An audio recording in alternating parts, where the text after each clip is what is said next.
Hear ye, hear ye. I'm Dave Nelson, and on this third day of July 2014, I call to order this, the 15th meeting of the Sci-Fi Geeks Club. Let's commence with the roll call. Matt Stein, are you here? Yeah. What is your favorite Arnold Schwarzenegger movie? Oh man, that's a loaded question, and you know it. Man, based on pure awesomeness, Commando. All right, fair enough. I think that's a great answer. Brad Ludwig, are you present? Present and accounted for. Okay, let's stick with the favorite questions. Favorite comic of all time? Comic book of all time? Boy, favorite comic book of all time. Gonna have to go with... No, my favorite comic book series of all time is Legion of Superheroes, the 1990s version. Okay, I'll take your word for it. I have no idea what who's in that. Is that DC or Marvel? I don't even know that. That's DC Comics, and that's the superheroes of the 31st century. Okay, all right, cool. All right, wrapping up our roll call. Anessa Moyens, are you in his house? Word. Okay. Favorite star? Favorite star? Star in the universe. Technically, it's not one star, but I would have to go with Alberio. Because with the naked eye, it looks like one star, but when you look at it through a telescope, it's actually two stars, and one's yellow and one's blue. Wow. Something actual knowledge tonight.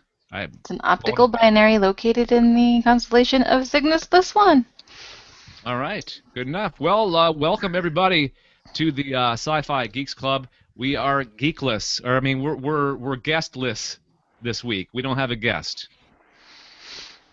Our guest fell through. So, in its place, I have brought with me a present that my lovely wife, Stephanie, got me tonight. It's a July 4th Independence Day present because she felt like, oh, it's my first year not in the country to celebrate the Independence Day. So she got me a patriotic-themed Lego set of Captain America taking on members of Hydra and, well, this set contains Red Skull, Captain America, Super America, and a Hydra henchman. So, are you going to be working on that tomorrow? Yes, tomorrow it's going to be... the 4th of July? Yes, on the 4th of July. So, there you go. That's our unofficial guest for this episode. I want to mention this more than once, so let's get it out first time here at the very top of the show. Next week's guest is New York Times best-selling author Hugh Howey. We have a New York Times best-selling author, New York Times best-selling list author Hugh Howey is going to be on our show next week. How awesome! Wow. Matt is looking him up right now. I'm 100% Googling this guy. Yeah, because I'm going to be honest with you, I'm not familiar with the name. Okay, well... I don't keep up with bestseller lists. Okay, he's the author of a series of books called the Wool Omnibus. They're dystopian fiction books. He's a self-published author, so he got famous through self-publishing. I believe eventually, I could be wrong about this, a publishing house did pick him up, but he first got big by self-publishing. He's a big self-publishing advocate as well. Did you sell your soul to the devil to get these people on the show? Maybe. Possibly. Or are you just a sweet talker? He's like, hey. Yeah. Wink, wink. I'll send you guys maple syrup if you come on the show. Yeah. A lot of bribery. A lot of Canada? Is exchanging hands. Yeah, sure. If you want to believe that, Matt, fine. Let me slide you some loonies and toonies, and you can stop on by. All right. Oh no, that's really awesome. Like, apparently the series is a post-apocalyptic type thriller. Yep, takes place underground. They're in like like missile silos that were made into like habitable places so that people can live. Nice. Awesome. Yeah. So that's next week here on the Sci-Fi Geeks Club. But first, let's get through this week's episode. Let's see. Before we get underway and talk about the week's science fiction news, don't forget to go to patreon.com/Galactic Netcasts. Patreon.com/Galactic Netcasts. And for as little as $1 a month, you can support our work on the internet, support our effort to become the greatest science fiction, science, and geek culture podcasting news network Of all time! all time. Podcasting $1 a month. overlords. Yes, podcasting overlords. I like that a lot. Good one, Matt. Patreon.com/Galactic Netcasts, and we thank you in advance for supporting the network. All right, before we get into the new news, the new stuff for the week, let's revisit the last episode, which was 2 weeks ago, by the way. Brad, let's read the minutes from the last meeting. Well, our guest geek last episode was Brian Brushwood. Brian Brushwood is a magician, author. Holy crap, he does a lot of stuff kind of a guy. And you know him from Scam School and also his new Nat Geo show, Hack the System. He brought to the table the story of Ridley Scott, the director, signing up to do a adaptation of the book The Martian, which will be starring Matt Damon. And I gotta say, based on Brian's talking up of the book The Martian, ended up buying a Kindle version of the book. As did Dave. I have a physical copy. My wife read it like in 2 days, and I've been reading it for like about 9 days. Yeah, because I had heard about it a few months ago, and people have been talking about it, and then he talked about it, and then Amazon had it on sale. So I'm like, I'm going to buy 2 copies. So I bought 2 copies. So Anessa got me a present. Hey. So, that was Brian's, and what a delightful and funny guy. He was very delightful. And very, very sci-fi. He's up on his sci-fi stuff. It was really cool. Yeah. The next story that was brought to the table was Matt's story of the top 10 weirdest origins of sci-fi sounds we know and love, like the TARDIS and the TIE Fighter, just to name a few things. I brought to the table the Max Landis proposed opening for Ghostbusters 3. Now, there was a lot of speculation on the internet that he was going to get tapped to direct the third Ghostbusters film, and he flat out denied it. But he did post on Twitter, if I did do the movie, here's how I would open it. And it was a very, very fascinating entry. It was a series of 2 or 3 tweets, I think. It was just a brilliant way to intro the movie. And you never revealed what he said, actually. I did not, but now that it's been a couple of weeks, the intro to the movie would have been our introduction to Ivo Shandor, who he actually designed, he was the architect of the hotel, well, it's kind of an apartment complex that Dana and Louis Tully lived in. And in this movie, which would have taken place probably 30, 40 years before the first film, Ivo Shandor is talking to an overweight individual who is a nervous eater and is a part of Ivo Shandor's cult. And he's asked to do something, this overweight gentleman, and he wants out. He doesn't want to be a part of the shenanigans, and Ivo Shandor kills him for his trouble, and this ghost that's created is Slimer. And this took place at the Sedgwick Hotel, which is where Slimer is first discovered in the first film. So, cool. That was the opening. So it would sort of be a tip of the hat to the origin of the first film, and probably would have led into other things that might have tied other bits of the previous movies together. Dave brought to the table the continuing saga. I'm sorry, it's 4th of July here, and people are blowing crap up, so you're probably going to hear random reports in the background. I apologize to everyone for that.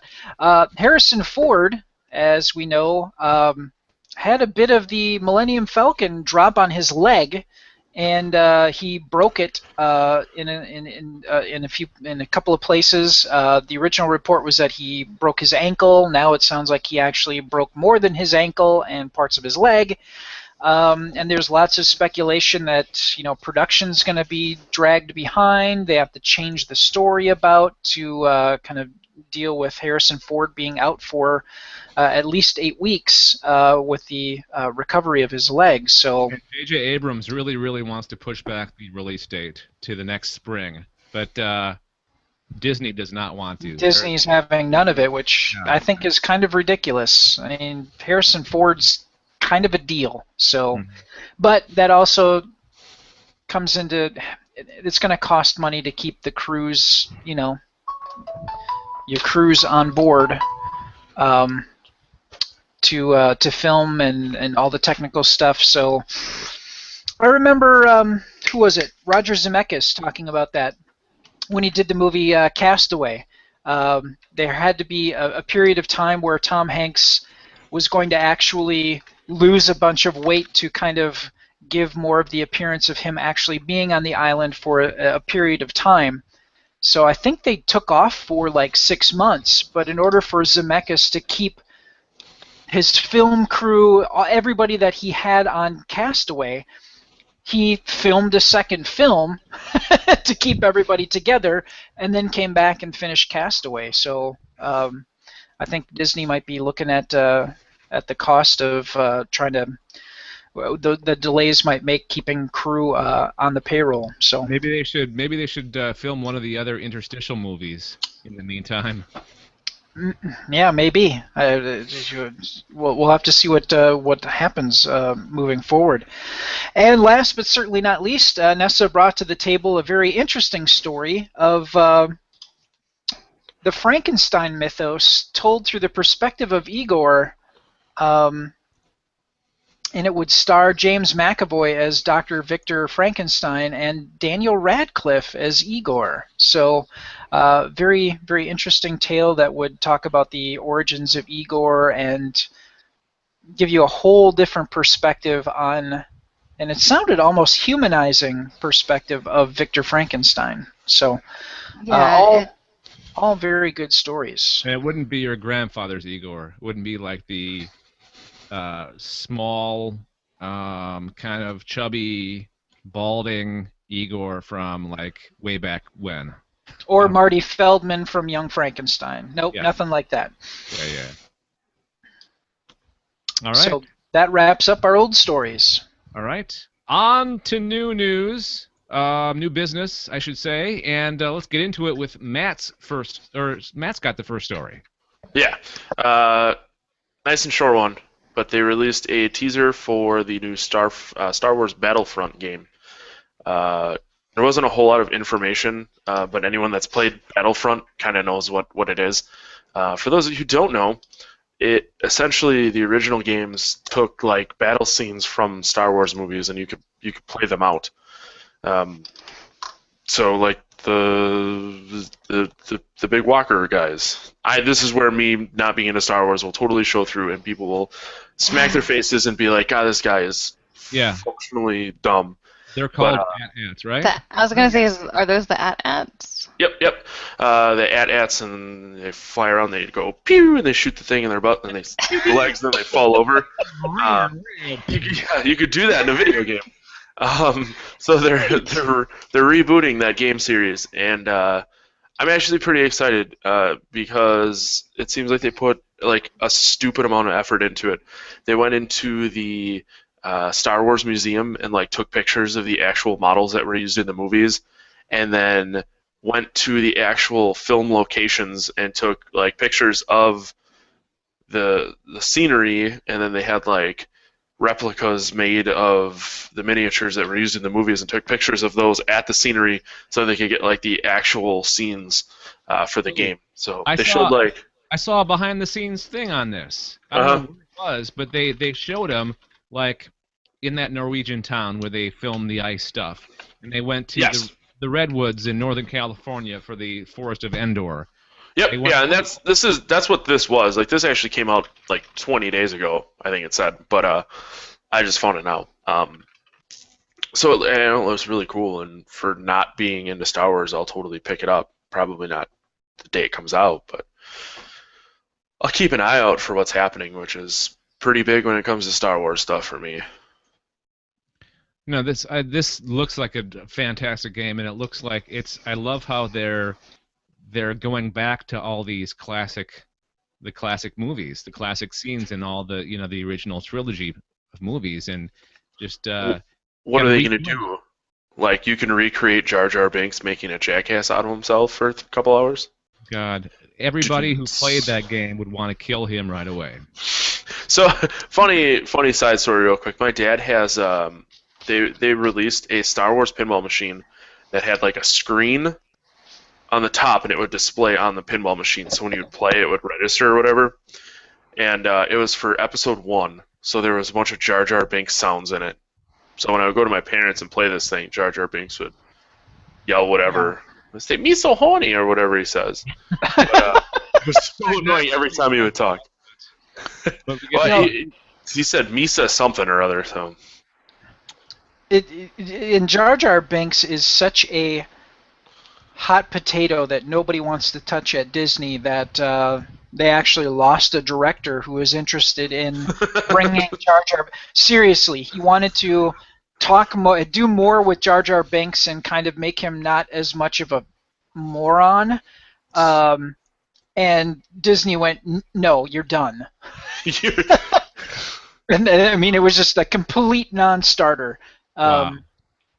Yeah, I mean, that just tells you how much he's reviled and how much Disney is not going to have Jar Jar Binks in any of their stuff moving forward.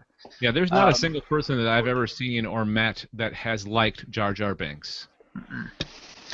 Actually, I will say that I like Jar Jar Binks in the Lego Star Wars video games because he can jump really high. Okay, but silver lining, I guess. Well, there you go. That was one redeeming quality that I remember. I think it was him and maybe, I don't know if it was Leia. There were a couple of characters that could jump really high, which would help you solve the puzzles and whatnot. So just the way he walks pisses me off. Poor Jar Jar. They doomed him from the start. Yeah. I was trying to be optimistic. Well, you tried, Anessa, and we thank you for that. All right, so Star Wars Battlefront, the 2015 release, just in time for the movie, I'm guessing, or movies. Yeah, it doesn't say specifically when in 2015, but I'm sure as it gets closer to the end of 2014, more will come out. I mean, they had minimal gameplay footage, so it's still probably pretty young. There's another Star Wars Star Wars video game coming out, isn't there? Like or am I thinking of the animated series? I'm thinking. Never mind. I'm thinking of the animated series. That's what I'm thinking of. I don't know if you're entirely wrong. Nope. No, I think you're right. Okay. You're always right, Dave. Thank you, Matt. I appreciate that. You can just keep telling me that every week, and I'll be happy. Every couple of minutes, I'll just be like, "God, Dave, you're so right all the time." All right, Brad, I was really hoping that you would grab this story, and thank God you did, because this is awesome. Really awesome. Yeah, so the story I'm bringing to the table is we've got little tastes of music from the Guardians of the Galaxy teaser trailers that we've seen. And the music is almost a character in and of itself in the film. It's being used definitely to set a tone for the film overall, but it also firmly anchors Star-Lord, Peter Quill, in a particular time period of when he was originally abducted from Earth as a child when he was 10. And that year was 1980. And the music of that, the songs that they picked, really cool. The songs that we've heard in the teaser trailers have been Blue Suede's "Hooked on a Feeling." We've heard, let's see, "Spirit in the Sky" by Norman Greenbaum. And we've heard one of the teaser trailers has a bit of "Cherry Bomb" from the Runaways. Cherry Bomb. Yeah. But other songs, and the reason why I'm even bringing this up is they're actually releasing the soundtrack. They've released it on Spotify, and you can listen to the soundtrack before it becomes available for sale July 29th. Now, the film isn't coming out until August 1st. So they're going to release the soundtrack before the film comes out. And the music on here is pretty freaking cool. Just the songs that I've listed are pretty awesome, but there's also Elvin Bishop's "Fooled Around and Fell in Love." I think the main thing to think about is I'm from that time period. I have heard those songs. I remember those songs very distinctly. And I think that he's very keenly aware, James Gunn, when I say he, is very keenly aware of who this movie is targeted for, and is using that to pull people in. And I'm hearing a hella echo. I don't know why. I'm not hearing it. Anybody else hearing it? Okay, I just was checking. I did. Okay. It's gone now. Now it's gone. Weird. Okay. Anyway, Jackson 5, Marvin Gaye, David Bowie. Correct. Also to mention, you also want to mention too is if you go in order of the songs, if you look on the list in order that they appear, it kind of tells the story of the movie. Yeah, it really kind of does. Man, I don't want to go. What we really want you to do is go to the show notes, take a look at the link, and this story comes from IO9. So you'll be going to IO9 and take a look at that. And quite honestly, if you read the track names in order from 1 to 12, and there are 12 songs on the soundtrack, yeah, I could see a definite pattern to what would be happening in the film. It looks very logical. Raspberries Go All the Way. I love that song. That song is kick ass. And there's a good mix of music too. It's not just one particular genre or style. No. I mean, you got Redbone. Jackson 5. Yeah. So it runs the gamut, and you know, I think they really made the right decision in using songs like these in the movie, not just a straight up, you know, science fiction, a straight up science fiction film or a straight up like comic book superhero film would use like big majestic, you know, orchestrated music and kind of stay away from popular music. But since the character is really focused in on that year that he was abducted, I think it's perfect. You said that earlier, and I think that's right on. And like I said, it's like the soundtrack itself is a character, and the soundtrack that they're releasing July 29th, and you can listen to it on Spotify now, actually. If you click that link, you can listen to those songs. The songs that you're hearing, this soundtrack that they're releasing, is actually the songs that Peter Quill has. It's like a copy of his tape. So it's like you get a piece of the film even to have for yourself, which is really kind of cool in its approach as well. His tape in his Walkman or whatever that is. Yes, it's a Walkman. I had a Walkman. Me too. So did I. I had like one of the original Sony Walkmans, and the one weakness that it had, because the way you plug your headphones into it, every once in a while I had to go in, I had to open it up, and I had to resolder the contacts because the leverage that I had it in my inside coat pocket, leverage that the headphone jack had would start to pry it out of the board. So I had to open it up and resolder the contacts so I could continue to use it. Wow. Crazy. And I had one of the original Sony Walkmans that looked like a box. It didn't look rounded or sleek. It looked like a frickin' box. They were huge. They were gigantic. I didn't have a Walkman, like a Sony cassette Walkman originally. What I started with was a basically an AM/FM radio, which was about the size, like 3 of my phones. And I've got a pretty big phone. This is, a 5-inch phone, so it's 3 of them. Well, maybe 2 of them, 2.5 maybe. And that was a radio. That's all it did. FM radio. I don't think it was even AM. I think it was just FM. I have an app on this phone that's an FM radio. Yeah, miniaturization over time has served us very well. Yeah. One of the things, and they must have the chip turned on in Canada, not in the U.S. But even our phones have an FM chip in it; they're just not activated. Mm-hmm. Oh, I gotta figure out how to turn that on. Yeah. Yeah. Good luck. But shut up, Brad.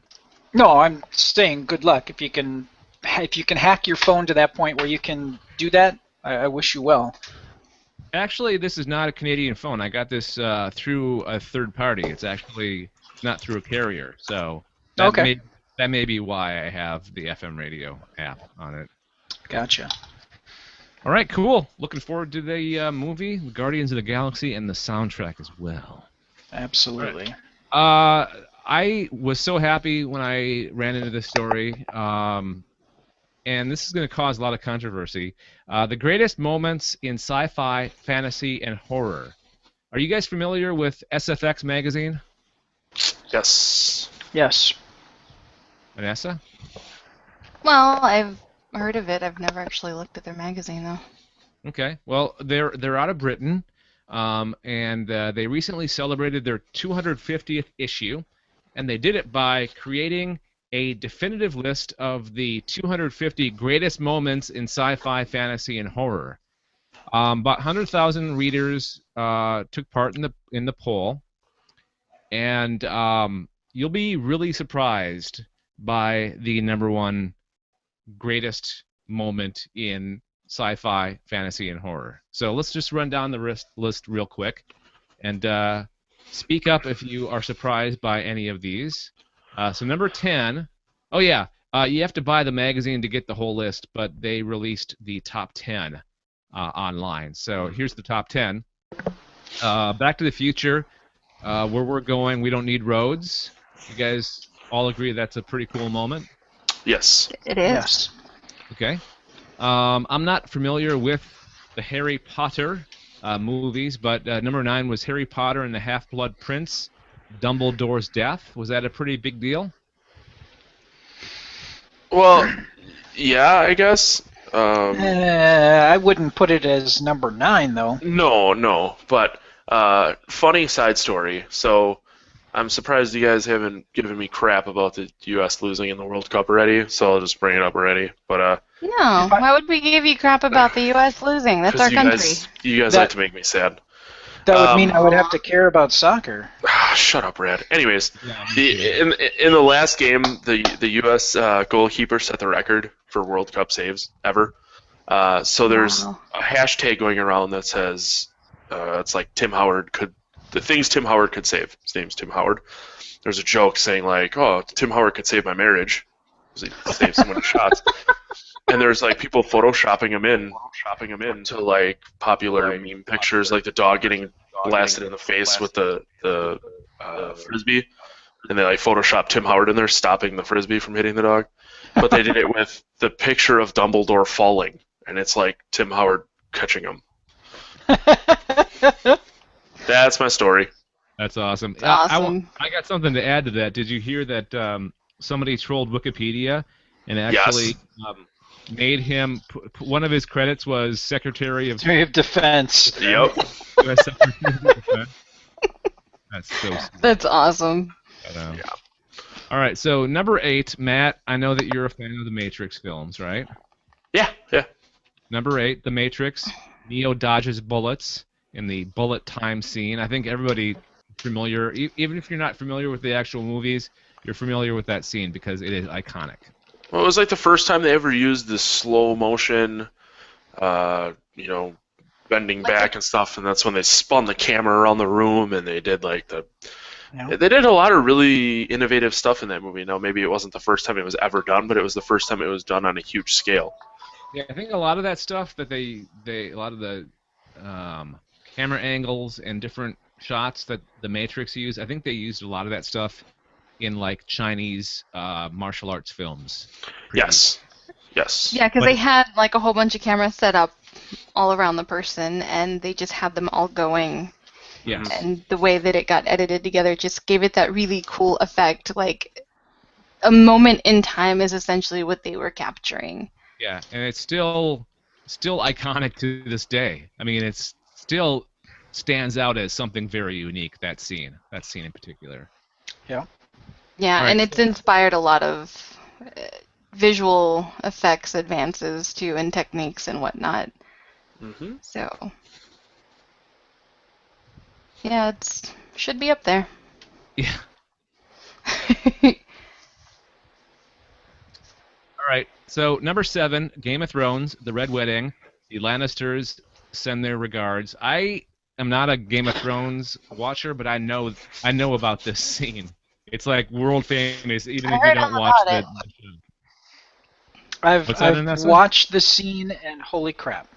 I've never seen it. I don't watch or read Game of Thrones, but I don't either. I have recently downloaded them all to start watching them, but I would need time because, from what I understand, it's as bad as heroin, and people just. That's what I've been told, time. and friends of mine have been like binge watching to get caught up, and I'm like, no. Yeah, I told a friend of mine I downloaded it, and he goes, "Oh, so you're just gonna go ahead and get rid of your entire weekend?" I'm like, I don't know, maybe. Might as well. Well, yeah, I don't think my wife has anything planned for me after we celebrate America tomorrow. Sweet. Well, get on it. We'll expect a report next week. Oh crap! Pressure's on now. All right.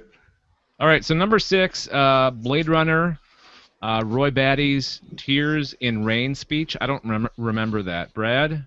Yeah, that's at the very end where It's at the end.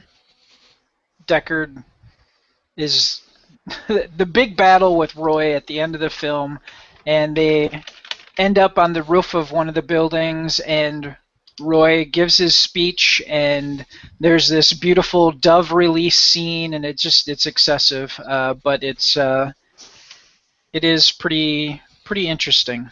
It's a very visually stunning moment, and kind of a good way to cap that whole thing off. Do you think it deserves to be number 6? No. Well, not just like that, I would what's put it going on in the scene. It's just the actual speech itself, and I mean, he's talking about how all those moments will be lost in the rain, all those moments will be lost in time, like tears in the rain, and Yeah. that's just a really deep thought for that particular scene, I think. And Yeah, so I can see how they would want it to be higher in the list. Like what goes on in the scene and right before it. Maybe not necessarily, but the actual monologue that Roy gives. Yeah, it humanizes Roy. Throughout the whole film, it's like they're duplicates, they're not real, and that speech that he gives, I would agree. Upon It's further the thought, Upon it that does. puts it up there. Upon further review, my girlfriend is right. So basically, Vanessa was the referee with the hood over her head looking at the replay. Upon further review, Vanessa is correct. First down. First down. So, number 5, Star Wars: The Empire Strikes Back. Luke learns that Darth Vader is his father. Do you think it should be higher than that? I believe it should be higher than that. Looking at the rest of the list, no. Yeah, I think it's at a good spot on the list. Okay. Mm. Is there any moment? Matt's like, meh. Is there any moments that's not on this list that you think should be higher than this on this list? Yes. Bill and Ted's Excellent Adventure, when they're standing and talking to themselves in the Circle K parking lot, and they say, "Strange things are afoot at the Circle K." Actually, probably not that specific part of the movie. Maybe when they first go back in time and they dial the phone and it goes through the circuit. I don't know. That was a big part of my childhood. All those movies were. Okay. So I would put that on here before something, say, Fire. I don't want to ruin it. Yeah, The next one or number 2. But it's all personal preference. A lot more people are going to agree with the list of 10 than my love of Bill and Ted's Excellent Adventure. It's all subjective. Mhm. It's all personal opinions. Brad, did you have one that you wanted to mention that's not on the list? No, not really. I think the rest of the list is solid. Number 4, that scene is freaking awesome. Number 4, Firefly. Mal Reynolds kicks a bad guy into Serenity's engine intake. That's in the episode The Train Job. That scene alone, and I don't know if Matt's seen Firefly. Dave made me watch some, but even having watched some, I don't care. Like, it wasn't a bad show, but I didn't, I don't get a weird nerd pants tent like everyone else does over the show. So I don't get it. You know what I mean? Mal, all subjectives. The whole thing is Mal is a good guy, right? A good guy for hire, but there comes a point where he needs to make a point, and he tries to negotiate with the top person, and he says no, and he kicks him, and he gets sucked into the engine of the ship, and everybody goes, "Holy shit, we're in for some trouble here." And the next guy, immediately is gives him the information that he needs because he doesn't want to get sucked through the engine. Because everybody watches this happen. Everybody sees this guy get sucked through and pureed out the other end, and done. And it's on, and everybody's like, okay, if I don't say yes, I'm getting sucked through the engine too. So, no, it was... Wasn't that the first episode that actually aired? The Train Job? I know it's... Yeah... 2, right? Yeah, it's all messed up. It should have been episode 3, I think, or 4. Yeah. But it was aired first because Fox sucks. Really? Okay. All right. Okay. Number 3, Alien, the chestburster scene. We're all familiar with that one. Yes. Yeah. Pretty much dead on. That's where it should be in the annals of science fiction, fantasy, and horror movies or moments.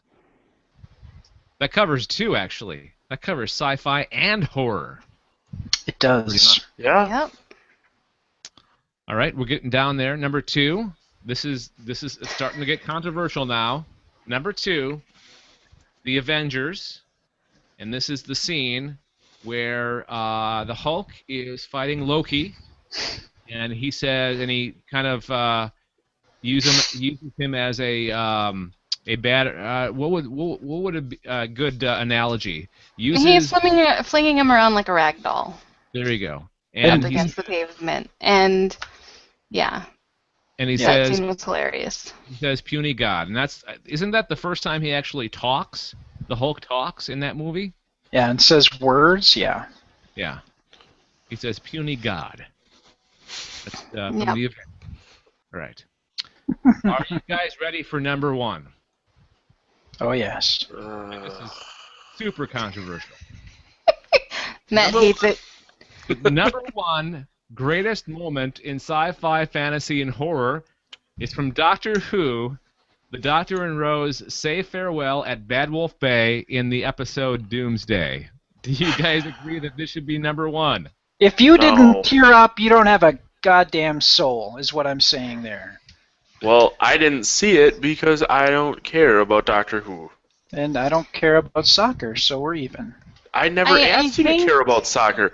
I don't subject you to soccer on a weekly basis like you guys subject me to Doctor Who every it's freaking been week. a while since we've talked about Doctor Who on this show, because all we've talked about is Star Trek and Star Wars. So, Believe me, we'll be talking a lot about Doctor Who in the coming months. yeah, come on. Poor Yay! Matt's gonna. Doctor Who will have its day here very, very So, soon. um, Okay. I don't know Okay, if you that guys, should be number one. yeah, I was going to ask, being the big Doctor Who fans that both of you are, do you agree that it's number one or should be number one or? Um, I yeah, the scene is a tearjerker, but I don't think it's one that should be at number one. I mean, if we're doing a Doctor Who scene that causes tears, it would probably be Rose having to witness her father getting killed. To me, would be more of an impact. And it's not really a sci-fi moment, it's like Yeah, it's it's more of a well, I lovey-dovey guess for moment. Rose's dad and her interaction is kind of a sci-fi moment because you've got this loop that they're stuck in. Mhm. It's more of a fantasy, I think, at that point. Yeah.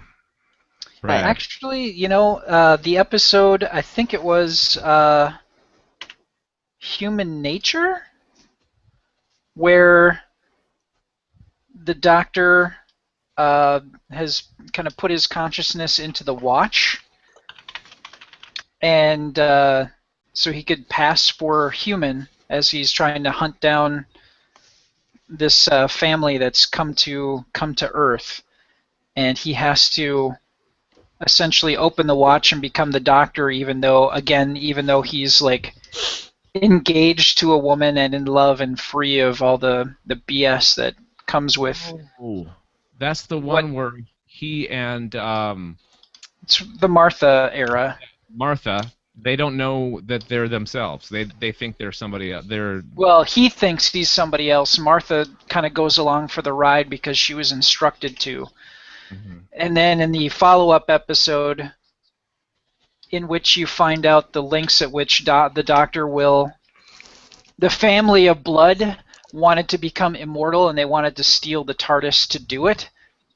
And he gives them their wish of being immortal, and he does it in horrible, horrible ways that makes you go, damn, you really don't want to make the Doctor mad, because kind of like the whole genie thing, be careful of what you wish for, because he gave it to each and every one of them, and it's horrifying when you really get down to it, what he did. Yeah, the Doctor is funny, charming, lovable, but when he's mad, he gets down to business. Yeah.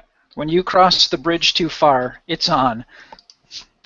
Now, one of the reasons that this may be number one is that SFX magazine is UK based. British. Yeah, and the British love their Doctor Who, so that might be one of the reasons why that scene in particular is the number one scene in all of sci-fi, horror, and fantasy. Going back to the question that you had earlier about, well, when we were talking about Dumbledore Yes. and what scene should be placed higher on the list,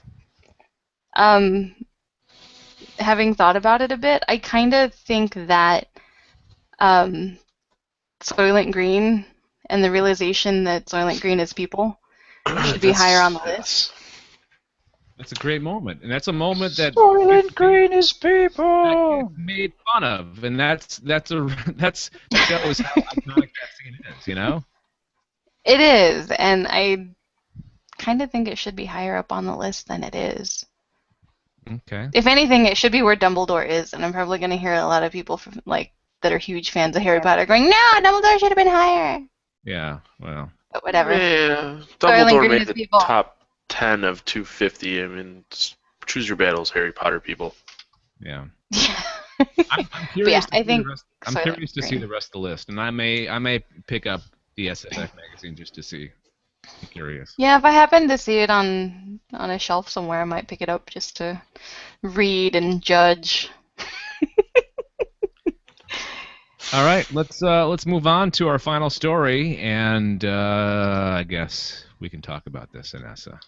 I suppose. I blame Matt. Thanks, Matt. Blame away. Watching this actually Blame made me away. want to see the first one. So Yeah, well, because like Brad and I watched the trailer right before the show, and well, if people don't, well, people don't know what we're talking about. But anyway, the trailer is out, like a little sneak preview, I guess, is out for Sharknado 2, the second one. And in the scene that is in the trailer, you've got Ian Ziering, Finn, I guess in the movie that was his character's name is Finn, and he's arguing with Mark McGrath's character. I oh don't know what yeah. the character's name is. Every And morning when I wake up. all around the world. Anyway, so Boy.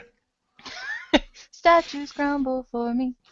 Moving on. But anyway, there's like drama outside this New York subway because it takes place in New York, and everybody gets on the subway, and Mark and Ian are arguing about whatever, somebody getting married to somebody, sister, and then you've got this water coming through the subway tunnels, and you got like these people panicking from one subway car to the next subway car, and then like suddenly like half the subway car is missing, and you've got a shark like flying through the car, and Ian or Finn is battling this shark with a baseball bat, and the graphics are just as amazing as the first one. Yeah, the CGI is nothing too short of a garbage can. Somebody explain how? Okay, it's a tornado and a shark, right? Yes, so there's water spouts, which are tornadoes over the ocean or over water, and apparently, in the first movie, there's a bunch of sharks that are like trying to migrate or whatever. I forget what they explain they're doing, but there's a high concentration of sharks, and there's a storm moving in, and the storm forms these spouts over the water and picks up these sharks, and then these tornadoes don't lose any power and just keep on trucking once they hit land, and so you've got like these tornadoes filled with sharks flying at people, flying through windows, growling and biting limbs because sharks growl. And so it's the same concept apparently. You've got large body of water because, you know, New York is along the coast. And apparently it picked up some more sharks and sent it inland. I would guess maybe there's a hurricane that's moving through. I don't know what logic they're using for this, if any. Really? I don't think there's any logic at all in any of these films. No, but they try to make it seem like, oh man, there's drama. Like, Finn doesn't approve of this guy played by Mark McGrath about him marrying his sister. Like, there's drama and there's action. So. I thought I was safe from Sharknado week being in Canada, but no, I'm not. Nope. You're never safe from Sharknado, Dave. Yeah, I was gonna say, Sharknado. I think Sharknado is pretty popular around the world. The Space Channel. So, it was a big hit. All right, whatever.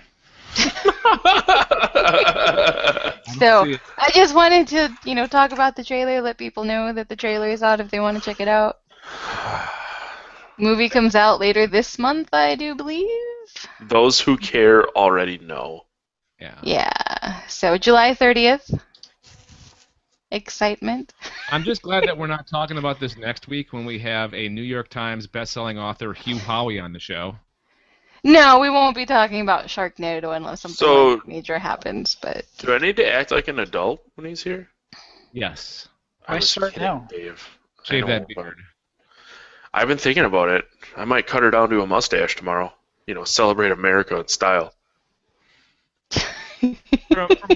From the tweets and the Facebook messages and everything that I read that Hugh Howey has written, he seems like a real nice, cool, whatever guy. He's not up. He's not. Laid back. Yeah, he's very laid back. Yeah, so I think That's cool. I think we can all act like we normally act, even with a New York Times best-selling author on the show. Well, so far we've had an Emmy-nominated guy, and now a New York Times bestseller. We have someone with a TV show. I gotta go buy a lottery ticket after one of these shows. I don't know why this keeps happening. What we need to do is get an actor, and I've been working on trying to get Richard Hatch from Battlestar Galactica on the show, but it hasn't happened yet. But cross your fingers, that may come to fruition sooner or later. I guess I should watch Battlestar Galactica then.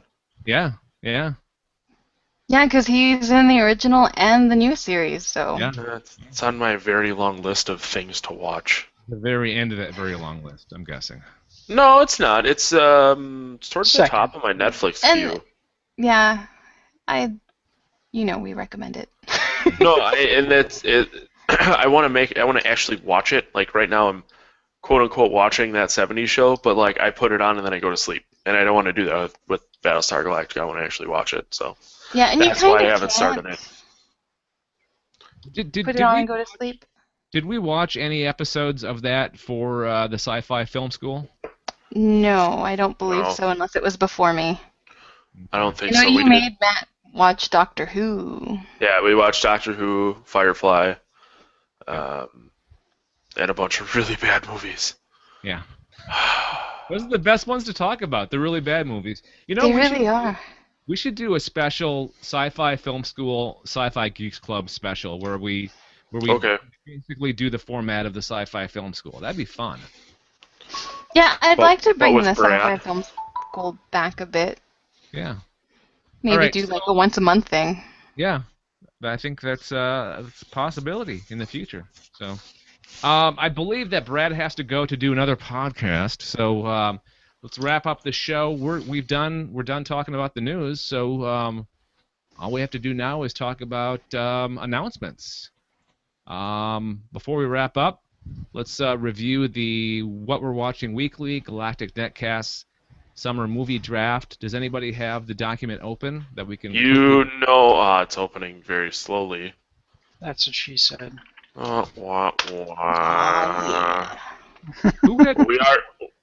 are still in first place though. Really? Yeah. Who Our gap. Who had what? Who had Transformers? I think it was What We're Watching Weekly. What We're Watching Weekly did. They must be in second place because that movie made the most money of all the movies released this summer. But it didn't. Yeah, they caught up to you, almost. Yeah, we don't have as. At one point, we almost had like a $200 million lead, and now it's less than $100 million. What do we have left, Matt? You and I. If I could open the frickin' doc, this would be way easier. But I know. I counted. Planet of the Apes, Dawn of the Planet of the Apes. I know we have The Purge. The Purge, Planes, Fire and Rescue, Hercules, and Get On Up! Yeah. We have the most movies left. Yep. What have you, you and Anessa, Brad and Anessa, what do they have? We just have Guardians of the Galaxy and TMNT. And that's it. So we have no movies this month. Wow. Not until August. But there's only like 2 or 3 movies for the rest of the month. There's only like 8 total movies left for the rest of the summer. Yeah, it's starting to slow down a little bit. So we've got nine movies left to be released on our list. Okay. All right. We'll see. It's anybody's game yet. It's anybody's game. Yeah. Oh. No, you're gonna win. No, absolutely. I don't even know why you're trying to be nice about it. Well, I'm gonna start rooting for Team What We're Watching Weekly.